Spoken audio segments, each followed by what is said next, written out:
Unfortunately, we had a presidential candidate say we should never apologize for American values, supporting the film. People hear that in the Arab world and they say it's an American value to denigrate our religious sensitivities. He was obviously saying speech, freedom of speech. But the point is, as Americans, do we really want to say it is an American value to denigrate other people's faiths, other people's beliefs? We can criticize those beliefs, write intellectual tomes about why Islam is not a true religion. There are many books like that, and nobody gets upset. Muslims don't get upset.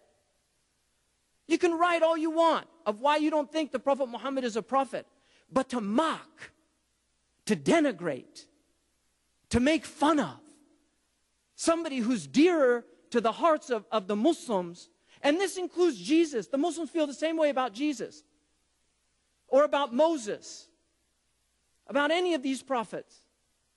Really, this is where we have to ask ourselves, is this the type of society we want? We have risen above racial denigration in this country, in the public space. If you denigrate somebody racially in the public space, you will lose your job. You will lose your job. There are consequences to saying kike, to saying mick, to saying spick, to saying nigger.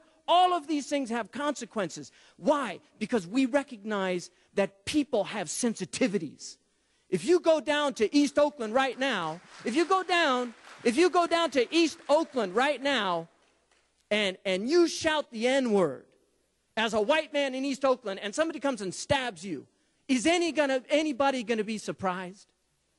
Seriously, is anybody going to be shocked? No.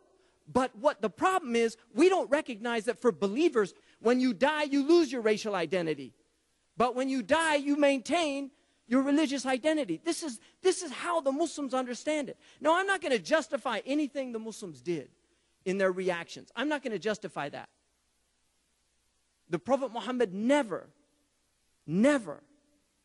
ever attacked any ambassador. In fact, when a false prophet sent his ambassadors, he actually honored them and sent them back.